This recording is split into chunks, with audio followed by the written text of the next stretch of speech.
Welcome, everybody. Thank you for joining. Okay, I'm recording now. Great. Yes, we're very excited to have today's guest talk. It's very timely. I'm going to jump into a quick intro of our speaker, and folks who are still joining. Liam, you can just go ahead and let them all in. But yes, thank you all for being here, for being on time. And I'm delighted to introduce Navroz Dubash, who also holds a PhD from the Energy and Resources Group at UC Berkeley, where Kamal and I got our PhDs. And we are really lucky to have him here today for a conversation about climate politics, action, and ambition. Navroz is a professor at the Center for Policy Research in India, and he has been actively engaged in global and national debates on climate change, air quality, energy, and water for over 25 years. And he's a coordinating lead author for the Intergovernmental Panel on Climate Change, or IPCC, Sixth Assessment, and serves on the UNEP Emissions Gap Report Steering Committee. So he has some remarks prepared and some slides, but really we want this to be a conversation and a chance for all of you to ask your questions about climate politics, equity, and justice, and things that have been coming up mostly in class 9, but also as we started to move into mitigation and solutions in class 10 on Monday. So thank you again for being here, Navroz, and I'll turn it over to you. Great, thanks so much. You can hear me okay, Lenny? Yeah? Yeah. Good. So thanks very much, TerraTalks, for inviting me. I'm really, I think it's a great initiative you guys have undertaken. And as Lenny says, we share a connection from being part of the same graduate program. I really want to make this as conversational as possible. So I'm going to just maybe throw out a few ideas for at most, I hope, 15 minutes. And then I'd welcome your questions. So what I want to do today is be a little bit provocative. For those of you who've now been, I'm sure some of you have backgrounds in this area, some of you have been reading the course materials. You will have heard this term climate ambition, right? The Secretary General talks about it all the time. What we need is more ambition. If you do the projections of what countries have put on the table, we're going to fall far short. How do we bridge the gap between what science tells us is needed and what countries say they can do? And the answer is always more ambition. So I want to be a bit provocative today and kind of pick at this notion of ambition. And so I've kind of tongue-in-cheek called this climate ambition and its discontents. And I want to sort of provoke us to think about what it means to actually address this problem seriously, given the realities of politics in particular. So I want to sort of shine the spotlight on some of the political context for climate action.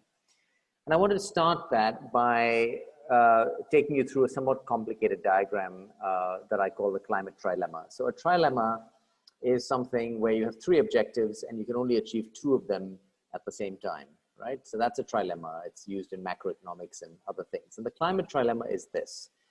So I think you can see my pointer. Is that right? You can see my cursor? Lenny, yes? On the screen if I point at something? No? Yeah, okay, good. So obviously the objective that everybody cares about if you're talking about climate change is the environmental objective, avoiding dangerous climate change, the global goal of 2 degrees, maybe 1.5 degrees. That's what we're supposed to be about. But politically, there are at least 2 other objectives.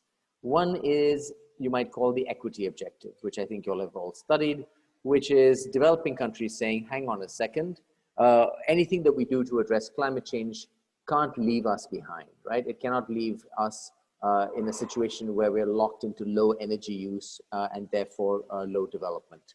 So that's the second objective. The third objective you might call an economics objective, which is kind of a competitiveness objective. So countries like the US, Japan, others have said in the past, wait a minute, you can't ask us to do something that makes us uncompetitive with a rising China, for example. Right? So these are 3 kind of objectives of climate policy.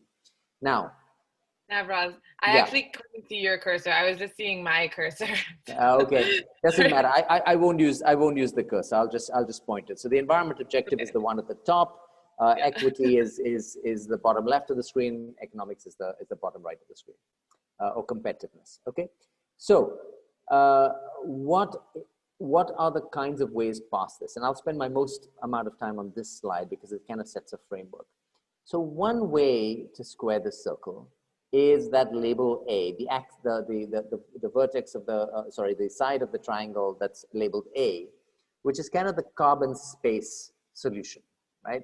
Which says, all right, we're going to really focus on the environmental problem and the equity problem. So India, other developing countries have put this forward, and they say, look, there's a finite amount of carbon space available to us. We should allocate that on the basis of equity. So typically some per capita formulation, some other formulation, there's a whole cottage industry of slicing up the carbon space now.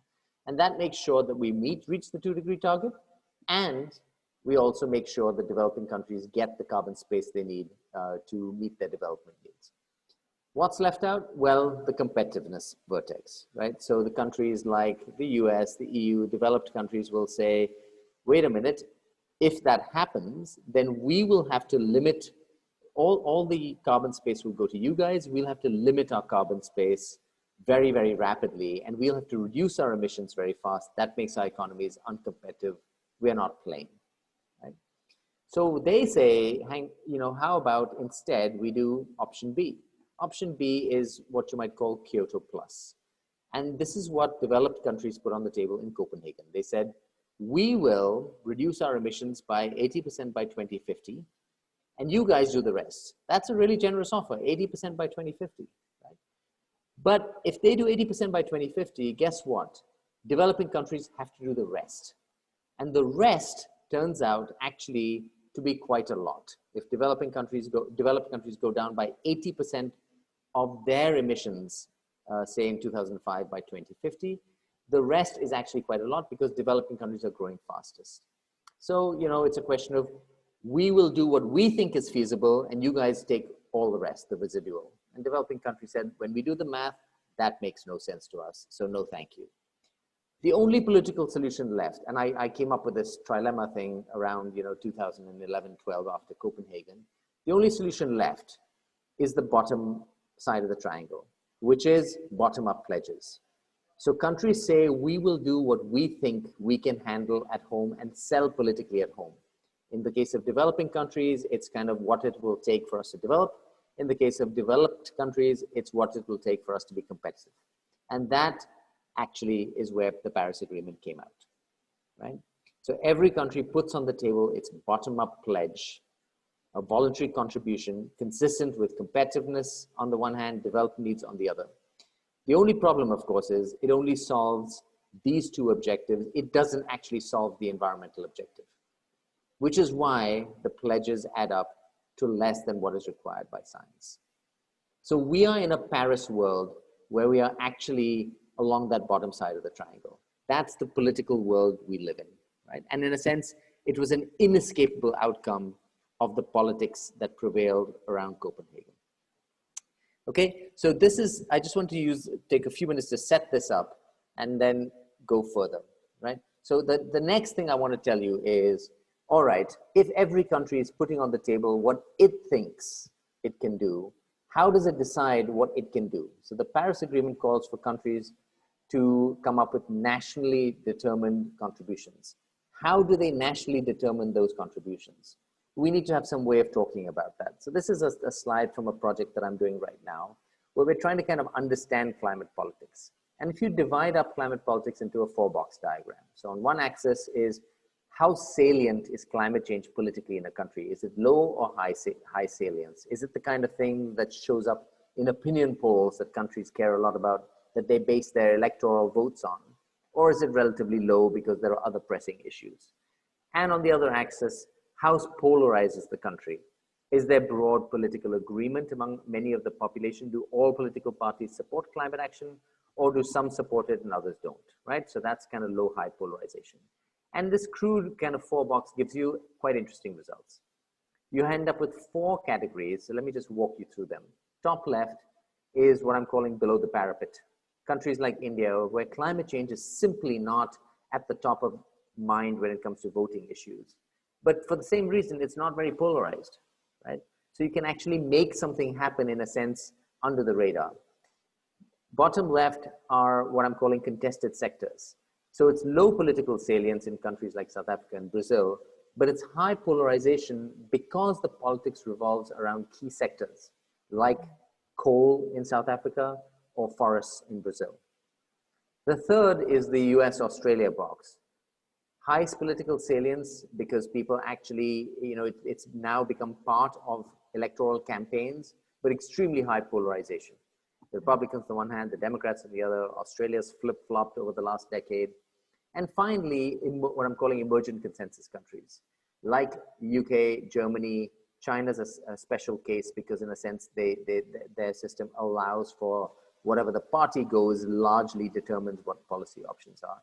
Where both political parties in the case of the UK and Germany, or in the Germany, the coalitions, are in favor of doing something in terms of climate, right? And that then leads you to different ways of structuring how you work on the issue within the country. So in India, it ends up being a story of sectoral opportunism, where, for example, if you do climate change, you do climate change not by doing climate change per se, but you do it by promoting renewable energy, by taking on air pollution. In Brazil and South Africa, you have this flip-flop on the really contested sectors like coal and forests. In the US and Australia, you have a flip-flop on things like cap and trade programs, high-profile all-of-economy efforts where the Democrats, when they're in power, ram something through. The Republicans, they show up, say the Clean Power Plan, they say, sorry, we've changed our mind, they unroll it.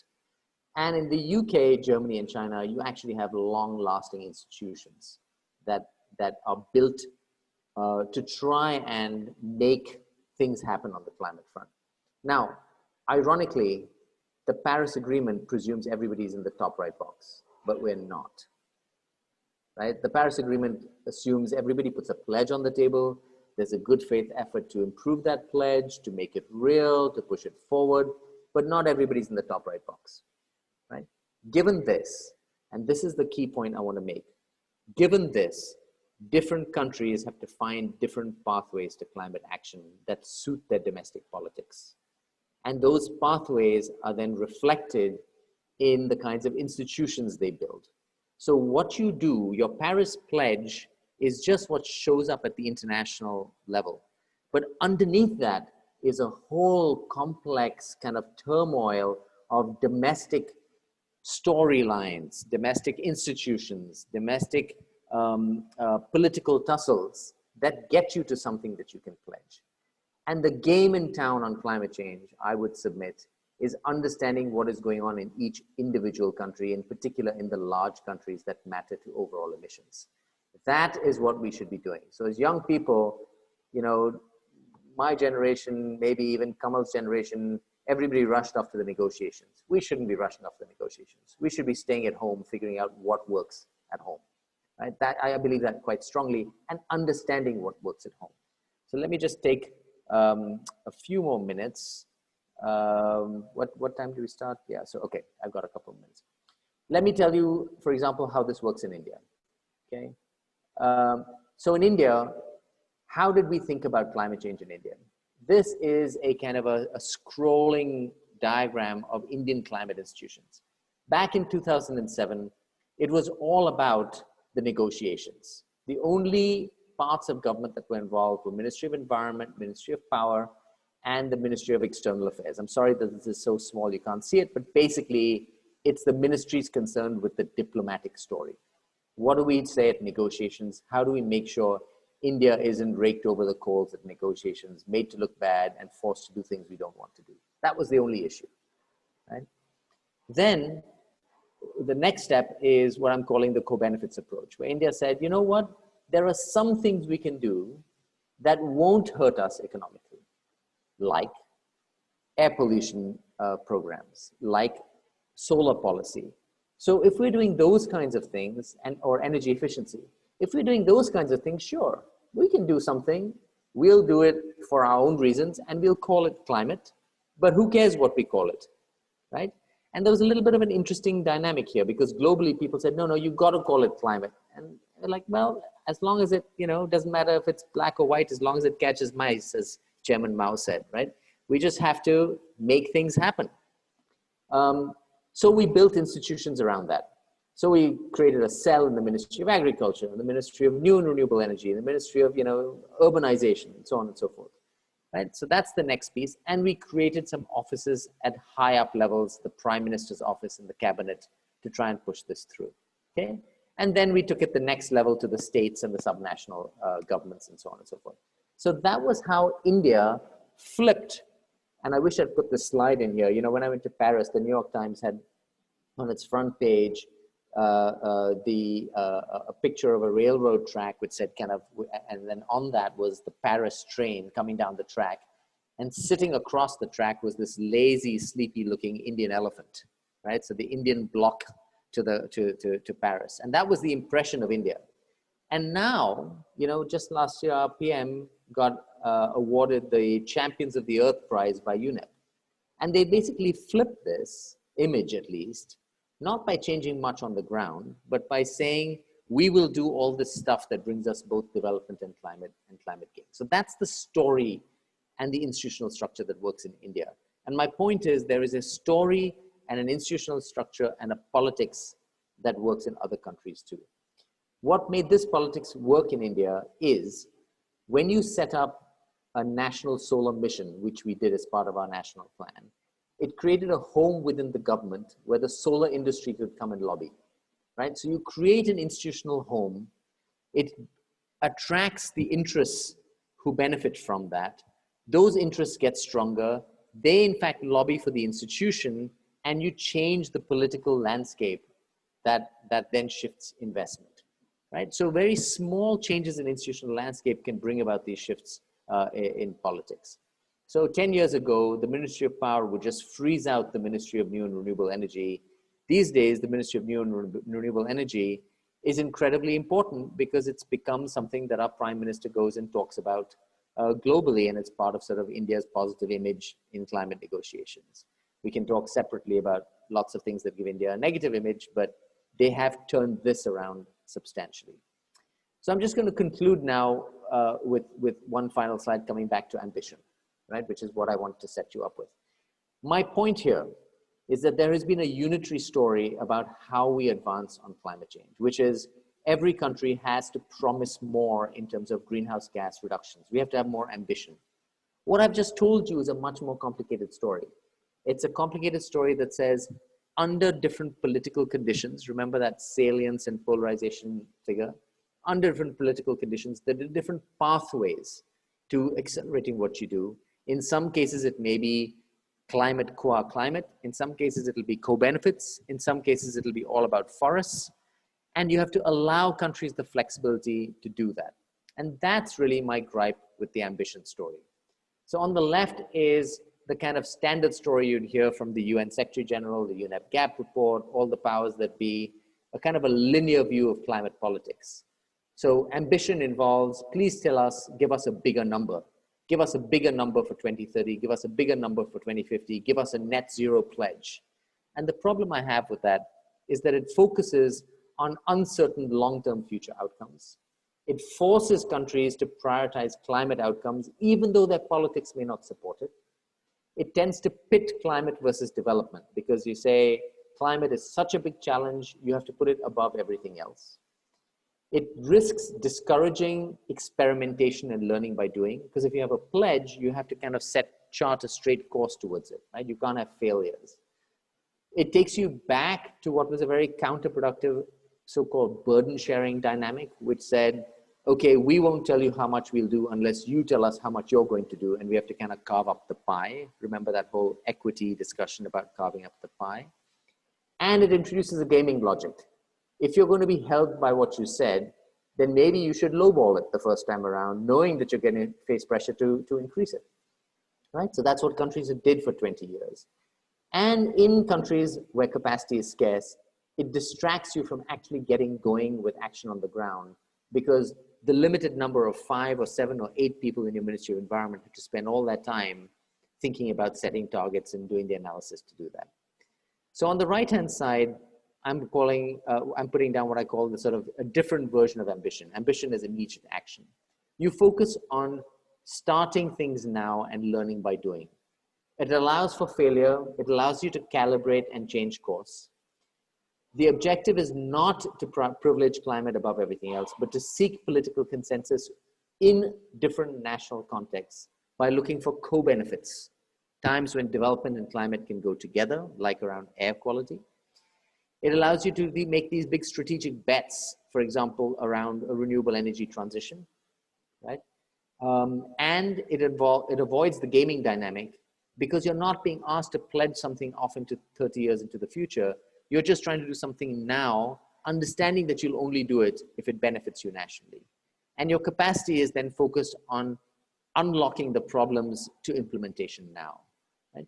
So these are kind of two pathways. The right-hand side is actually more consistent with the Paris architecture. The left-hand side is more consistent with the old pre-Paris architecture that says, please give us a target and a timetable, and then make sure you meet it. The problem is, as I showed you with the trilemma, that was not politically supportable. So we now have an architecture that supports experimentation, but we still have a mentality that supports targets and predictability, right? And we haven't fully made that cognitive shift to the right-hand side of this diagram, which is why I get quite irritated with some of my European friends in particular when they bang on about ambition. So next time you hear the word ambition, please think of it in this slightly more complicated way. Let me stop there and open it up for conversation. Thanks so much, Navroz. This is really thought-provoking. And there's already been some questions coming in. So I'm just going to call on you if you put in a question, and feel free to also just put a +1 if you'd like to ask one, and we can just roll from there. Let's see. Varun, did you have a question about China and maybe another one coming in at the bottom?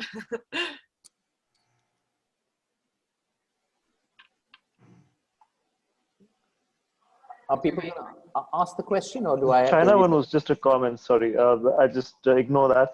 But yeah, I'm asking the question. Can you hear me? Yeah, please go ahead. Yeah, go ahead. So my question is about how individuals and businesses, can play into this framework. It seems a very pragmatic framework, but how would individuals who want to influence and potentially businesses which want to benefit, how could they play into this? Okay. Do you want to take 3 or 4, Lenny, or do you want to do one by one? Yeah, let's put some out there, and then we can kind of make it like a more of a free-flowing discussion. Nikhil and Gershan, do you want to ask yours one after the other, and then we can just have that all out in the space? Sure, yeah. Hi, Navroz. So my question, I think, again, in light of the bottoms-up approach, and especially in the US, what about the role of subnational politics? I think just given the federal nature of the US, is that maybe the way to go for some of the countries that are in the bottom right of your framework, maybe Australia, because there are certain large states there that have outsized impact as well, and hence can even have outsized benefits if they take greater action. Right. Yeah, and Gershan, you're also about sort of subnational. Yeah. So just to build upon that, I mean, like you got like C40, which is like a coalition of different cities. I mean, you got like cities in Asia, cities in Europe, cities in North America, all coming together as like the mayors of the cities on a subnational level. So I just wanted to ask, like, where does that fit in with that? And then also, I mean, you got like grassroots, like climate planning, systems. Like in Oakland, they had a system where they had people, do sensors all over the city to try to understand the climate impact, and they had like grassroots-led organizing efforts to like plan climate policy on a very grassroots level. So I just wanted to know, like, how do you think of these grassroots efforts fitting in with these frameworks, or like, does that even touch on these issues, or like, how does that fit with this? Right. Okay. Maybe one last one, and then I'll take a crack at it. Okay, yeah. Let's see, Satyam, you want to go ahead? Yeah, hi, Navroz. It's Satyam here. Yeah. Hello? Yes, I can hear you. Yeah. My question is actually interrelated to how world sees India and India as a whole. So First is you showed us carbon space and allocation of carbon budget value. How how can India and other developing nations can ensure it when carbon space, when two largest emitters, India and US, actually had a treaty of carbon budget just before Paris. Okay, and 1.5 carbon budget is already gone. We are on 8880 something, and for 1.5 is 1100. Second hand, what role does parallel institution play? Sorry, what Parallel, role does the Paris Institute? parallel institutions other than UNFCCC play? Because we have seen a lot of diplomacy of US in terms of parallel institutions. Third is related to a recent remark by UN Secretary General on coal, where he particularly said that India needs to reduce its coal consumption. While if I see the electricity consumption of India is way low from US and China, and per capita emission is also way low than global average, right? Around 37% of the global average. So how, I mean, it's like institutionally, developing countries, I won't call China into developing countries now, are actually being structurally forced in terms of climate politics. Yes. And after Paris, the whole notion of, least developed countries, the criteria has been diminished. Okay. I think I get the question. Thank you. These are great and very thoughtful questions. I think they broadly fall into two largest buckets. So let me take those on. Many of you are asked about and are interested in the fact that you have a lot more action going on outside the formal state apparatus, right? So you have things happening in cities, you have linkages across cities, C40 and so on and so forth. You have things happening at the subnational level in states, in provinces in Canada, states in Australia, some states in the US, including some states in India. So there's a literature that I hope you all have read or will read soon that tries to describe this, right? Which is consistent with the approach that I have been talking about. So it's called the polycentric climate governance literature. And the polycentric literature, which was popularized by Elna Ostrom, basically says that instead of thinking about climate change as a single unitary problem, instead of thinking about it as a global collective action problem, which it is in the sense that, we are all in this together, it's a zero-sum game, et cetera, but the act of releasing emissions is the aggregation of many small decisions by individuals, communities, states, provinces, corporations, etc. And if you look at it in that way, you have to look at the incentives that each of them face. And you can organize at all of those scales. You can organize as individuals in terms of your behavior. You can organize as cities in terms of your collective decisions. You can organize as corporations in terms of how you strategically want to make profits. And the task of the institutional structure then is to maximize the synergies of all these efforts and minimize the leakage and the cross purposes. And there is potential for leakage, right? So suppose California imposes some strong regulatory standards and industry just goes next door, right, to Oregon or wherever. Then that's a leakage effect. It doesn't do very much. So you have to have institutions to help you manage that.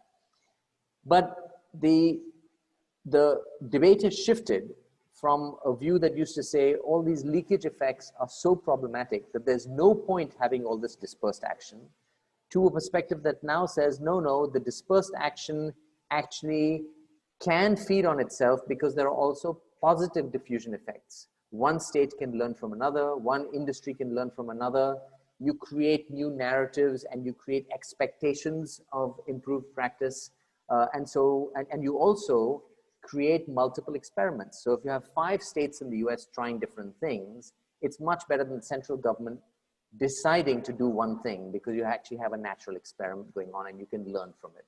So this perspective that I'm talking about, which I would in short form call kind of an emphasis on learning by doing, is very consistent with those of you who are asking about how individuals and businesses or subnational policies can play into this framework. It's extremely consistent. It's saying we should actually be encouraging all of this experimentation, right? So that's kind of how I see that. The other set of questions is really, okay, what if you come back to kind of looking at the world as the global collective action problem, the dividing up issue, and so on and so forth. Let me start with China. What China and the US did before Paris is they didn't really carve up the climate budget. They actually, let me take you down a little bit of a rabbit hole. A really important principle in climate negotiations for the first 20 years was this principle of common but differentiated responsibility and respective capabilities. CBDR-RC. And CBDR-RC, so if you want to be literate in climate circles, you have to be able to just kind of let that roll off your tongue, right? CBDR-RC, it's kind of like a secret handshake. And CBDR-RC said that, yes, we're all in this together, but we have differentiated responsibility based on who has emitted more over historical time. Now, I have a colleague who actually wrote a PhD dissertation on the word but, because it used to be the word and it was actually in a complex negotiation shifted to but. And a lot hinged on that but. And what developing countries used that but to say is, you guys have to go first because we really didn't cause this problem. And that's why the Kyoto Protocol had differentiated responsibilities. Fast forward to Copenhagen, and the developed countries said, forget about it. China is eating our lunch. They hold a big chunk of the US debt. They're sucking away US jobs. There is no way we're accepting anything where China does less than we do. And along with that, maybe India a little bit, but really it was about China. So Copenhagen fell apart on that differentiated responsibility point because China was really clever and said, you know, let's build a coalition with other developing countries. So they formed the basic group, Brazil, South Africa, India, and China. And these countries wanted to also have that kind of protection. So we said, we are really going to hold on to CBDR-RC for all it's worth. So what happened before Paris? What enabled Paris was a ceasefire on CBDR-RC. A year before Paris, 11 months to be precise, the US and China signed a statement that said, common but differentiated responsibility and respective capabilities in light of changing national circumstances. In light of changing national circumstances.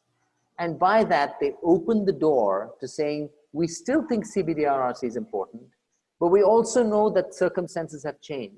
So countries who want to cross the fence to doing something can voluntarily do so, but nobody can force them to do so, right? That created the groundwork for nationally determined contributions and the kind of bottom-up structure. The main negotiation in Paris happened 11 months earlier. That was the main issue. That unlocked. Everything else was subsidiary. Transparency, finance, this, that. This was the key, yeah? So, but China, they didn't divide up the budget. They said, we are deeming the budget irrelevant. Why is it irrelevant? Because remember, environment is now floating free at the top, right? There is nothing that ties you to the 2-degree target, which is why the sum of all the pledges adds up to more than 2 degrees. So there is no budget legally anymore. There's no implied budget even.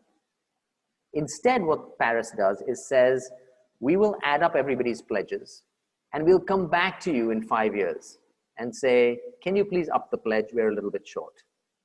Now, why would countries do that? 2 reasons. First reason is supposed to be international naming and shaming. Well, good luck with that in 2020, right? Because who are you going to hold up as the exemplar? Who are you going to hold up as the aspirational country? Not the US. EU is increasingly not that relevant and is too busy sort of, shooting itself in the foot with things like Brexit. Not Australia, not Canada, not Japan. China is playing a double game. It's simultaneously funding and managing a green energy revolution, even as it's building a the Belt and Road Initiative, through which it could send down coal-fired power plants if it wishes. India is sort of doing stuff, but is also, as part of its COVID response, opening up coal-fired power plants. So naming and shaming, not on the table. What's the other thing you can do? You can do learning by doing, right? You can basically say, we're hoping countries every 5 years will have tried out stuff and find that it's not that costly to mitigate, and it might even be a competitive advantage. China has become the world's biggest exporter of solar panels. It is its new industrial strategy. It is not doing it out of any climate motivation. It's doing it because it sees its future in that direction economically, right? So that is kind of the genius of Paris. You kind of have to hope that the transition happens fast enough to meet the climate issue. What a lot of people tell us is, oh, but that's just hope. What if it doesn't happen fast enough? And my counter to that is, we spent 25 years thinking of this as an engineering problem, saying, here's the target, let's divide up the pie, let's chart a course. And we couldn't even divide up the pie. It's not like that was actually a solution, right? This is a little bit, this is showing more promise because countries are in fact shifting their national politics by learning by doing. So, so that's how I see it. There was a question about parallel institutions. I'm sorry, it's a long response. There's a question about parallel institutions. That is also consistent with this kind of bottom-up experimentation thing. So people are calling for clubs, for example. An ex-Greenpeace person, Sephora, is running a effort to try and get countries to sign up to a fossil fuel non-proliferation treaty. Countries would voluntarily sign up and say, we will actually slow down and shut down our fossil fuels.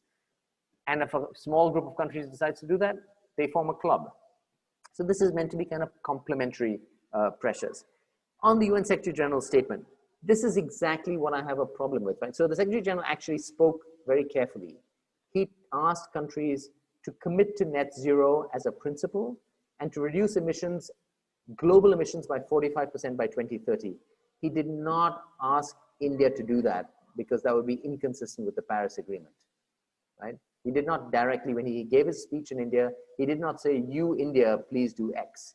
He said, here is the global aspiration, please work towards it in ways that make sense. Because we have moved away from that, we are now internationally going to tell you domestically what has to happen. But it doesn't stop the kind of effort at suasion that you saw from the UN Secretary General. Right? And that's what I mean about the tension between the Paris Agreement, which says, let's trust in learning by doing in the bottom-up approach, and the efforts to still pretend we are in a top-down world, where legally we're really not. Okay, another round? Yeah, thanks for those responses. Those were really, really interesting and helpful, especially for, my evolving understanding of all of this. So we had questions from Satya, Joao, Srini, and Liam, which maybe we'll take in that order if you guys want to put them out there, and then we can group similar ones into buckets. But yeah, Satya, do you want to go first? Yeah.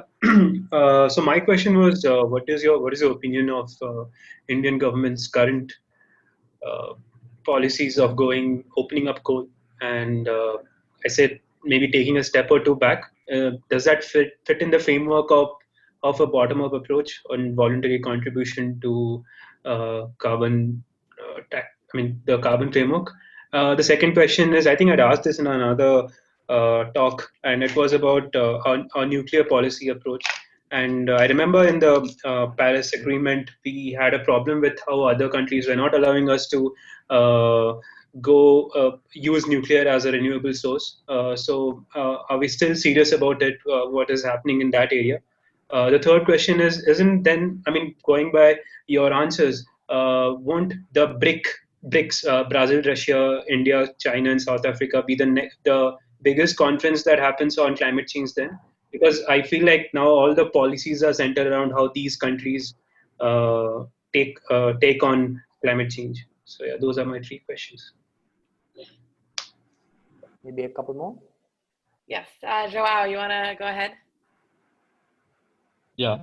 So I had two questions, but the one I think you already answered. That was about if you think that this ambition as a immediate action, as a bottom-up strategy, would work in all countries or in all countries in the world, let's say. But I think you already answered because nothing has been done so far. So it would be a good strategy. And the second question is more kind of related with the countries that the the countries that you show in that table, that's a kind of salient and so on.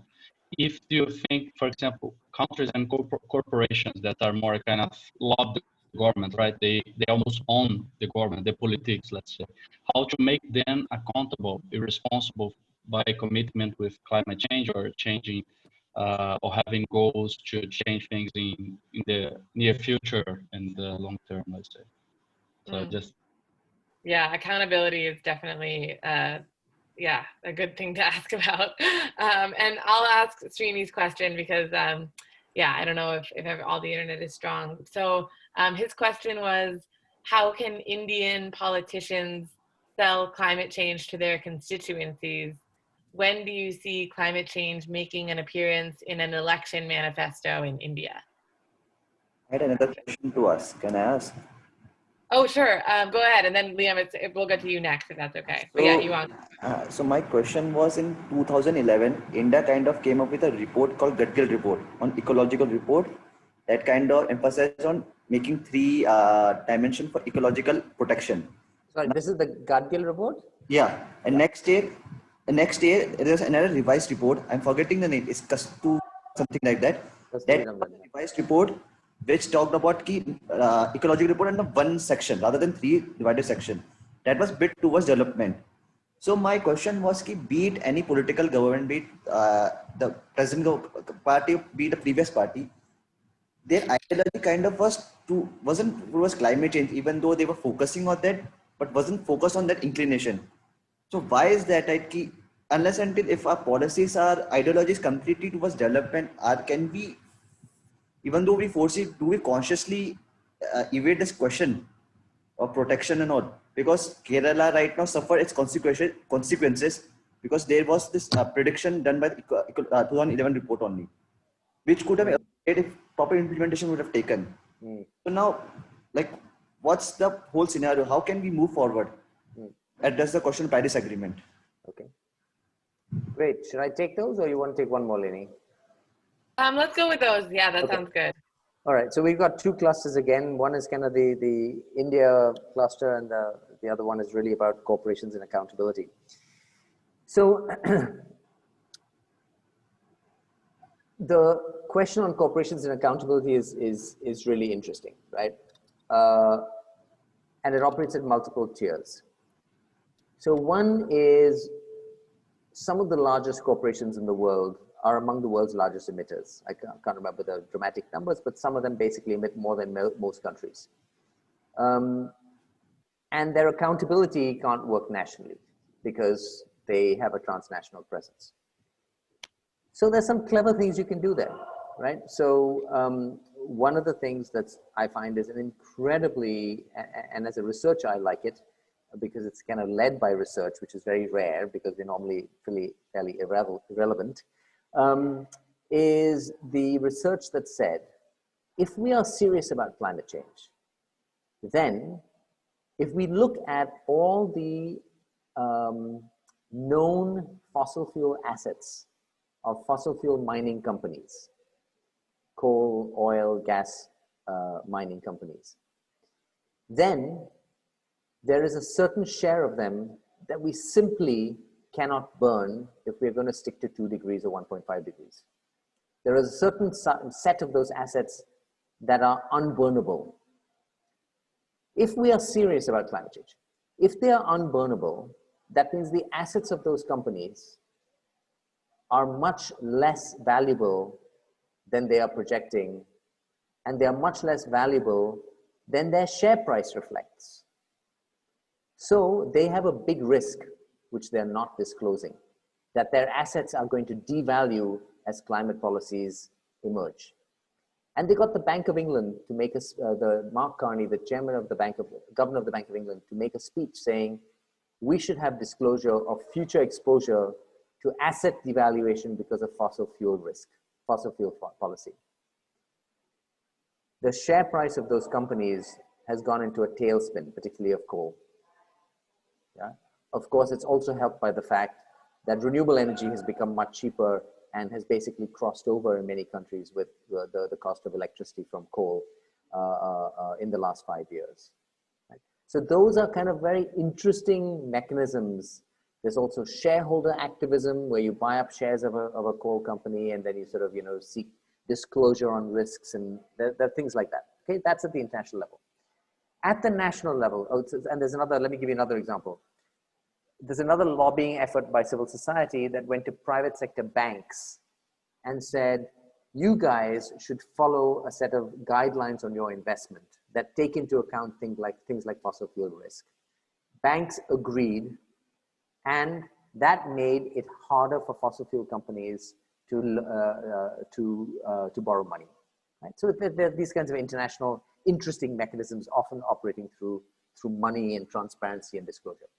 At the national level, in some places, accountability systems are strong enough that, and institutions are strong enough where you can actually impose costs on corporations. Not that many countries, right? Because in many countries, political systems, electoral systems are tied to party donations and so on and so forth. It's hard to impose those costs. But in a few countries you can, normally by building a counter constituency. So in most countries, fossil fuel lobbies were much more powerful than renewable energy lobbies.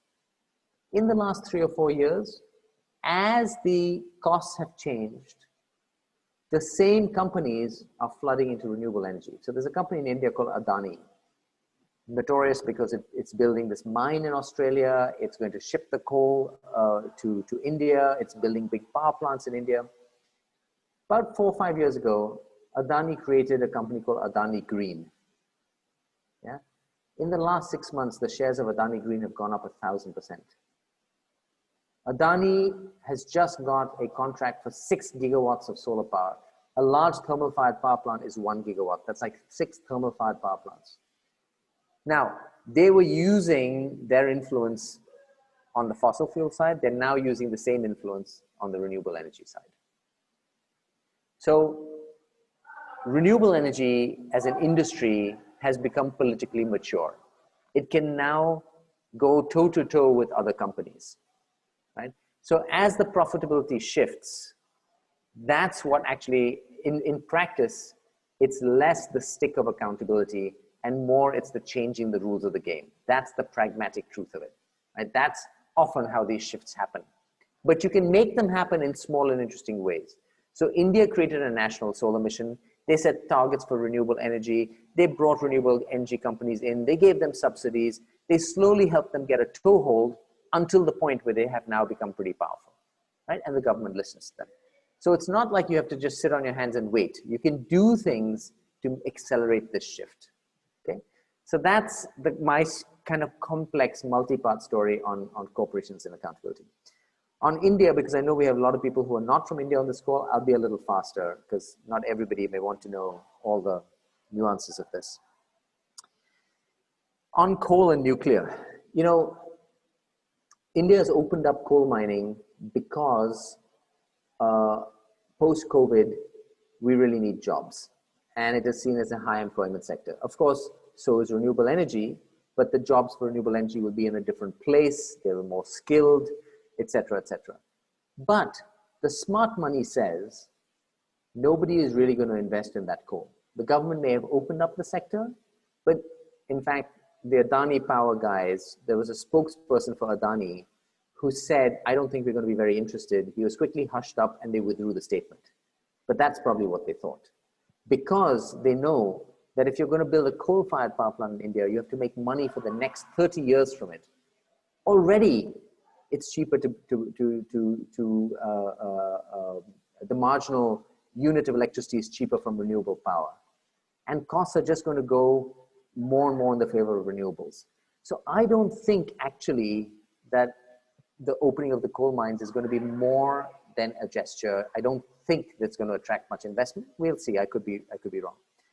Nuclear, I don't want to spend a lot of time on. I decided a long time ago that in India, nuclear was kind of a status system. There's a number that's thrown out in India. There's a God-given number, as it's called. India will have 60 gigawatts of renewable of nuclear power by 2030. We said that in 1970. We said that in 1980. We said that in 1990. We said that in 2000. We said that in 2010. We said that in 2020. And we have 5 gigawatts. That's it. Nuclear takes too long to build. It's a complex system. It has a lot of risks. You have cheap and modular, small-scale renewable. Who on earth is going to invest in it? I think it's a non-starter. I don't think we should spend much more time on it, honestly. Okay, next couple of questions. Yeah, when will climate change rise up the agenda? The Delhi government in its last election and the national governments in their last elections both put climate change for the first time in their manifestos. Now, a little secret, some of us, kind of fed them some language. So, they approached think tanks and we told them, yes, it's a good idea, put it in your manifesto. We told them a little bit what to say. It's not like, it's still the last thing in the manifesto. It's not that important. It's on the political agenda, but I don't think for the next 10 years, it'll be one of the top 10 things. There's just too many other pressing issues in a country like India. Basic stuff, sanitation, water, air quality that is a killer today. So even though we're seeing climate impacts, there's still sort of a bit of uncertainty about the causality of it. So I think that the pathway in countries like India is still going to be through what I'm calling co-benefits, right? What you do for air quality is probably good for climate. What you do for livable cities is good for climate, and so on and so forth. The question about the Gadgil report and so on, I think that's basically a broad question about development versus environment. We still have this development versus environment story going on in India. And many of us are engaged in saying, in the long run, you can't cannibalize your natural resource sector. You can't hurt the health of your workers. You can't undercut your resource base and expect to grow forever. So India has higher air pollution than China, even though it has a third the GDP. If we plan to grow in the same way that we've grown for the next 20 years, by the time we reach China's GDP today, are we okay with 3 times as much pollution? Surely not, right? It's an argument many of us make. We're making some headway, but it's not a closed case as yet.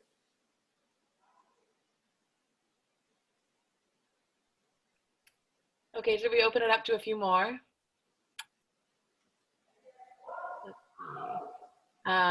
Man, there's a lot of good things coming in. Liam, do you want to go ahead and ask your question? I think it's you and then I can go. Someone else. I'll figure it out. Sure. I think you kind of answered it actually, Navroz. So thank you so far. And maybe I'll ask you a different question instead. Just going back to your original trilemma, and the three kind of like goals, and then the 3 options that only ever reached 2 of them. I guess my political or like moral standpoint was always to go for the left option, which negates the bottom right, which is this competitiveness argument. And maybe it's because I don't understand that argument well enough. And I wonder if you could just go maybe help someone like me who's economically illiterate to have a deeper understanding of why, apart from the fact that like people with lots of money want to keep hold of lots of money, why we can't consider an option where actually where we break away from the whole idea of competition being the way to rule the world. Right, okay.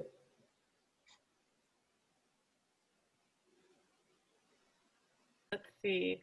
And I think there, Nikhil had a sort of question / comment about, let's see, let me go back up there. Using using a bottom-up strategy seeming to be the worst strategy except for all the others. given that it's voluntary and it could easily go wrong with examples of China, Belt and Road, is there a reason for optimism or just some form of hope? We've been talking with the climate psychology sessions about the differences sort of between pragmatic hope and naive hope, and trying to move more and more towards an informed hope because it's potentially a useful like tool and emotion, but you don't want to just naively hope for the best when things are not going well. So I'll throw that one out there. Okay, should I take those two or you want one more? Let's add maybe Keisha, do you want to ask yours? And yeah, then we'll stop there for now. Yeah, just thinking about your the chart of political salience versus political polarization. In the bottom right-hand corner, you have countries like the U.S. and Australia who have like high polarization, and I just was curious, like what role does disinformation play in that, and how do we combat it? Is it actually that big of a role? Is it something else? Thanks. Great question. Okay, maybe I'll start with the disinformation question, go to trilemma, and then come to the one that was in between. I think that it's very nationally specific, right? In a weird kind of way, you don't have climate skeptics in India. Nobody is really, the Liberty Institute, there were some kind of libertarian type groups from the US who came over and tried to kind of fund some organizations. It never took hold because it was below the political threshold. Ironically, because it wasn't that important politically, it was like, well, we don't really care that much either way. The disinformation never really took hold, never, seized attention. Plus, there was kind of a culture of deference to science and so on and so forth, right? We didn't have some of the peculiar politics that you all have had in the US about kind of, unteaching evolution and so on and so forth that has opened the door to some of these things. It's very nationally specific. I think in some countries, it's played a huge role, right? There's been a very systematic effort to present marginal scientific views as the other view, and balance meaning presenting something that is 97% of scientists agree with versus the 3%, and this is a real number. There's some great work done by I'm going to forget her name, sociologist who actually looked at these numbers and what the media calls balance. So I think it has been really important, and it's been really unfortunate, right? Because in the US you had Republicans who have been pro-environment for a long time. I mean, Nixon set up the Environmental Protection Agency. There is still a group of Republicans who are calling for a carbon tax. There has been kind of a historic kind of green, more conservation side to the Republican Party. So, but that all kind of got lost, partly because of these very deliberate efforts to mobilize and lobby. I'll just tell you a little story. When I got started in this business as the coordinator of something called the Climate Action Network, which is an NGO network back in 1990. So I was involved as a coordinator of this network in the negotiations up to the Rio Earth Summit from 1990 to 92. And after that, I came to ERG, as it happens. And there used to be, it was a much smaller deal, the negotiations, than there are now. There were like, 10 industry lobbyists, and there were 20 NGO lobbyists, and, we used to all kind of know each other. And there was a guy called Don Perlman, who was the World Coal Institute and the fossil fuel guy. And he was literally like a caricature. He would walk around with this giant cigar, and he'd go and whisper in the ears of the Saudi delegate, and the Saudi delegate would put up his flag. And it was, and I actually saw him at one very tense moment, like literally smoking 2 cigars at the same time. It was, it's like a cartoon character. But these guys kind of saw the writing on the wall. So it's now well known, Exxon funded disinformation campaigns and so on. And it took hold. It took hold, and it really poisoned the politics. I think the other thing I will say is climate change, there's a story about narratives. I've told you about how co-benefits as a narrative was really empowering in India. Because India it's all about CBDRRC, right? And then they said, well, if you can have co-benefits, it doesn't really hurt us because we can still have differentiated responsibility. So it opened the door. And these political narratives can be very powerful. In the US, climate change became part of the environmental narrative at a time when the jobs versus environment story was very, very powerful, right? So it used to be owls versus trees. It was, when it came to Pacific Northwest logging, It was debate about the endangered spotted owl, and climate change became part of that kind of narrative, that to save climate change, you had to give up jobs. Nobody really tried to build a green transformation narrative until AOC came along with the Green New Deal. The Green New Deal offers a completely different kind of politics, right? It's not like it's going to triumph overnight. But if the environmental movement in the US had reframed climate change as an economic restructuring opportunity rather than as an environmental protection opportunity, I think you could have seen different politics. And I'm saying this as somebody who worked at the Environmental Defense Fund and at the World Resources Institute. So I've seen this from the inside in a sense. So I think the disinformation happened, but we were not swift enough to outflank them with other narratives. Yeah. The trilemma, Liam, your question, you said, why can't we break away from, competition is the way to rule the world? And the question is, who's we, right? If you and I, if we were benign despots and we could decide, sure, we would break away from it. But this is based on the power interests, right? So finance capital, industrial capital in industrialized countries who have already taken a beating from both low-cost labor in Asia, as well as strategically being outflanked in many ways by, for example, the state, using the power of the state to build a renewable energy industry, those kinds of things that China has done. They see themselves losing market share left and right. And if they take on climate obligations in the way that the equity axis, the equity side of the triangle would require them, it would be a competitive burden, and the burden would fall on the laboring class in the US. I urge you all to look up something called the elephant graph by Branko Milanovic. It's a brilliant graph. It shows the division of global surplus in the era of globalization from 1980 to 2010 and who it's gone to. And basically, it's gone to the 1%, and it's gone to the Chinese middle class and to some extent the Indian middle class, and the Western working class has got hammered, and the poor of the world have not gained much either, right? So in that context, and that's kind of where the Trumpian politics and so on comes from, right? So in that context, it would basically be to take on those commitments would basically be to saying, we understand our country is going to get relatively poorer compared to China in particular. And that's just not a sustainable politics. Yeah. So it's really driven by interest in politics. That's why it was ruled out. Right? If you say yes to that, you lose an election. The third question is, is the bottom-up kind of approach? So first of all, Paris is not bottom-up, it's hybrid. It starts with bottom-up, but then they have these transparency mechanisms.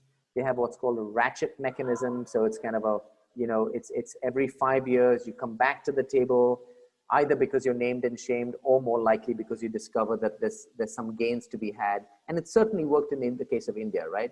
We're actually seeing that, renewable energy is now the cheapest. We have air pollution problems. Maybe we don't need as much coal as we thought we did, right? 5 years ago, nobody would have said that. Is it the worst strategy, but for all the others? Is it just pragmatist and so on and so forth? The view I hold is a minority view in India. Those who come steeped out of kind of the climate equity hardcore stuff still want to see a division of the carbon pie, want an assurance that they will use it. And what I tell them is, suppose you get your wish, you get a big chunk of the carbon pie, and you use it all. In 2030 and 2040, you will be a low technology economy because nobody else will be using carbon. I don't think that's a good idea, right? You will actually not have experimented with batteries and all these other technologies that come along. So I resist this kind of pragmatist thing, partly because of what people asked me at the beginning of this question session. All the polycentric stuff happening with industry and cities and so on. The fact that I think if we're going to transform the way we live, it can't simply happen as a global collective action construct. It has to happen through a lots of individuals, community, and corporate decisions to change what you do. And this bottom-up construct is the only construct that allows that to happen. It's the only one that allows that to happen. So I kind of resist this. Are we doomed? Is this kind of, you know, false optimism, all the rest of it? Let me put it to you this way. The Paris pledges aren't great. They take us to about 2.7 degrees. Yeah, depending on who you trust, 2.7 to 3 degrees. That's not 4 degrees, and that's not 5 degrees. That's not, so it's not fabulous, but it's not nothing. Because at 4 and 5 degrees, we have existential issues. At 2.7 degrees, we have a lot of problems, but it's probably just a bit short of existential. But here's the important thing. In the Paris Pledge story, what you're seeing is a dynamic of countries being very cautious. They're putting, are the pledges a floor or are they a ceiling on what they're going to do? What we're seeing is at least a lot of developing countries are treating them as a floor. So China and India are projected to vastly exceed their pledge, right? Because as they see that it's doable, they will actually go beyond that. Other countries, like the EU is struggling to meet its pledge, the US is struggling to meet its pledge, that's not quite the case. So different countries are approaching these pledges differently as well. I have to tell you, 5 years ago, NGOs like my former employer, the World Resources Institute, were doing estimates that India, which 5 years ago had about 190 gigawatts of coal-fired power capacity, would add another 300, 400, or 500 gigawatts of coal. Today, the projection is that they will add 35 or 40. That is a massive change, because what China did from about 2000 to 2015, massive ramp up in coal-fired power capacity. India is not going to do that now because the economics have changed. Right? So my view is we have to do everything we can to speed up changes in the economics, use creative mechanisms to hold corporates to account, build institutions and mobilize voters to change the politics in key countries. That's what we need to be doing. I don't think we need to be running behind silver bullets that say, let's come up with a number, carve up the pie, and then let's all go home and pretend that we're going to comply. You know, we're in a complicated world where you've got to work the politics. And to work the politics, you need to understand narratives, you need to understand institutions, you need to understand interests and what moves them. And you've got to embrace the complexity. This climate change can't just be about climate change. Climate change is about jobs, it's about industrial renovation, it's about air quality, it's about the linkage between all these things. And if we don't accept climate change in that more encompassing, complicated way, I don't think we won't be doing justice to the possibilities of this approach. Thanks so much for that response. That was fabulous. I think we're gonna pause here as we're a little bit over time, but any questions trickling in, if it's okay to send you 2 or 3 of them, Navroz, I can put them in an email, yeah, and just pass that along. But yeah, thank you so much, and thanks everyone for participating and asking these great questions. I really feel like I learned a lot, and this was a great compliment to Class 9. So yeah, this was incredible. Can I just do a quick advertisement, if that's okay, Please. Lainey? Yeah? Yeah. Can I share my screen again? Yeah. Okay. So one of the things I've been trying to do since I moved back to India a long time ago is just kind of stimulate a debate. So for those of you, particularly in India, but elsewhere, are you seeing this screen here? This India in a Warming World screen? Yeah? Yeah. So this is an edited book that brings together a lot of the disparate voices, many of whom will disagree with me, who will argue for the top-down view, all the rest of it. It's come out from Oxford University Press. And the great thing is it's completely open access and free. So you just go to, if you type in India in a Warming World and you type in Oxford Scholarship online, you can access any of these chapters. And the whole point of it is to kind of stimulate engagement with these debates. So across politics, institutions, sectoral debates, all the rest of it. So, you know, if it's of interest to you guys, please feel free to download the book. Awesome. And I'll post up another reminder of that in our community space as well. Thank you so much for sharing that. That's great. Yeah, and thank you all so much. I really do agree with, I think, rhythm. I've never learned so much in just 60 minutes. Yeah, this was fabulous. Thank you all. Have a great rest of your day. Thanks for inviting me. Really appreciate it. Yeah, our pleasure.